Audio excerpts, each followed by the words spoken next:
Sabi sa akin ng mama ko, walang away, hindi ko yung style. Di ka ba niya sinabihan na huwag pumunta dito? Hindi, pero nakalimutan ko na. Pero pwede ko siyang tanungin.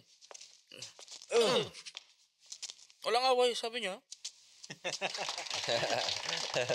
Okay, balik sa trabaho.